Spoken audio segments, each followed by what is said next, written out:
I am divorcing my wife because she lied about her fertility. I, male, 38, have been with my wife, Natalie, female, 37, for 8 years, married for 4 years. Natalie has a daughter from a previous relationship, Kaya, female, 12. Kaya's dad left when she was a newborn. We have no idea where he is. I love her as if she were mine. She calls me dad and has a great relationship with me. I told Natalie from the very beginning that I would like to have biological children, and she said she is open to having more kids. After we got married, we bought a nice place and started trying for a baby. After a year, we did some testing and all came back to normal. My wife said IVF would be too costly and hard on her body. I was secretly devastated, but I decided to come to terms with the fact that I'd never have any biological kids. This was until a few days ago when I found out from Natalie's sister that Natalie lied to me. She and her sister got into a fight in our house, and her sister screamed. At least I don't take pills behind my husband's back and claim I'm infertile. Does he know you had an abortion? I was floored. My wife kicked her sister out and started crying, saying she really didn't want another kid and didn't want to lose me. I can't believe she lied to me instead of talking to me. I just left. I have been staying at my parents' house since then. Natalie begs me to come back, and she says we can try for a baby. Kaya even messaged me to come back. My parents think I should just move on and give her another chance. She made a mistake, and she apologized. Am I the asshole for wanting a divorce for this lie? Here is added info. I live in Canada. I'm pro-choice. I do believe women have to control their bodies. Don't lecture me about her rights. But this is a different case. She lied to me. I could have now had my baby in my arms. I had no idea she was against having more babies until a few days ago. Abortion happened 1.5 years after our wedding. Yes, my baby. Yes, she saw me devastated and upset when she claimed we couldn't have a baby. I can't believe she lied in my face. Here is an update. Thank you for all your kind comments and private messages. I did receive a few unkind ones accusing me of trying to control her body or making her feel unsafe, which is why she secretly went through with it.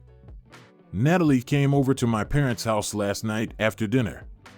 She dropped off Kaya at her friend's because she said she needed to talk to me. I'm glad I gave her the chance because I now have no doubt she is a pathological liar. She said after her first pregnancy she had to work so hard to be in shape and she swore she would never do that again. I said, Then you lied to me from day one? She said she thought she would change her mind, but she didn't. Then she saw me come to terms with not having a baby, so she decided not to tell me. I said, So, you lied more? You got rid of my baby because you wanted to stay fit? You didn't even discuss anything with me? How could you do that to me? I could be holding my baby right now, and you stole that from me. She said she is sorry, but the good news is she still can. I said, You are still lying. You still don't want a baby, and you're only saying it. So I stay. I don't even know what to believe anymore. I can't trust you. Ever. She started crying, saying Kaya is so sad you left us because I can't give you a baby. I lost it. You lied to her too? Is this why she thinks I left? I told her it was over and to get out of my parents' house. She cried and cried. I'll meet with a lawyer this week to start the separation process. I'll send a text to Kaya and explain that I didn't abandon her and will do anything to be in her life. I never legally adopted her, sadly. I can't believe I blindly trusted her all these years. As for Kaya's dad, I have no idea who he is. She refuses to talk about it. I broke up with my girlfriend for humiliating me. Hi all, throwaway because both she and I lurk on Reddit. I, 23 male, have been with Cindy, 23 female, for 4 years. We got together during our freshman year of college. We became very close, and we both held similar beliefs and wanted similar things out of life. We moved in with each other and grew close, almost inseparable, during the pandemic. I wanted to marry this woman until last night. Cindy has been under more stress from work and family during the last few months. Her dad has cancer, and it hasn't been easy on her.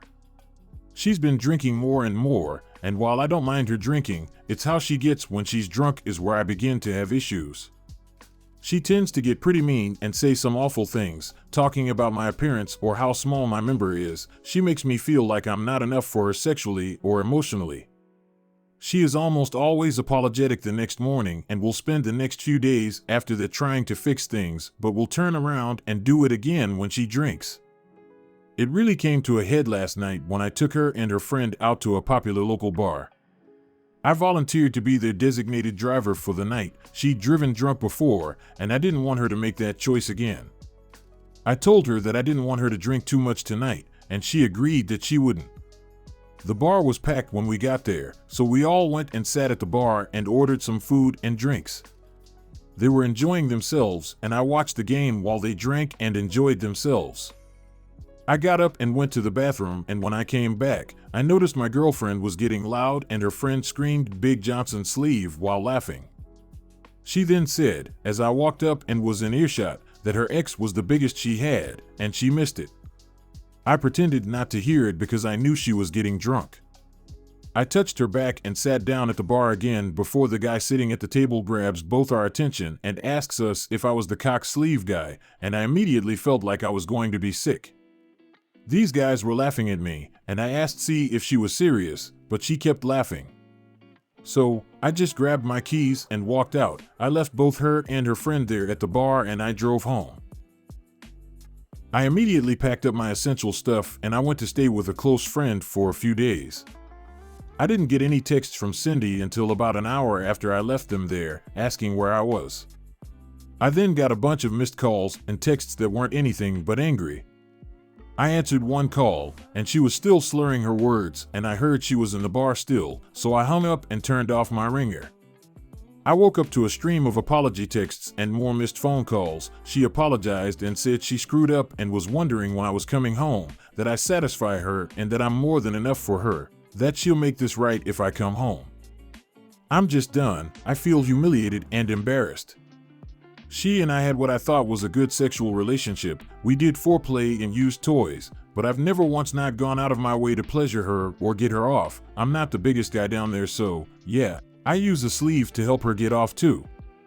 I just didn't think she would use that against me like that. I don't want to go back home. I love her, but I feel really humiliated and like she doesn't respect me as a man or partner. Would I be the asshole if I broke up with her over this? She's been a perfect partner, otherwise. I just feel like she didn't respect me at all, and after what she said about her ex, I can't help but suspect things. Edit. I'm going to text Cindy back and tell her that I'll be there tomorrow to talk and get the rest of my things. My supportive friend said I don't have to worry about a place to stay for right now. She's always been one of my closest friends, so it feels good to have some support right now. Thank you, everyone, for your advice. I plan on ending things with Cindy. My friend and her brother are going to go as well to make sure things don't go crazy. I don't know what Cindy might do at this point. We hope you enjoyed listening to today's stories. If you want to see more stories, check out these videos or check the links in the description for more videos. And don't forget to like the video and subscribe to the channel. And ring that notification bell.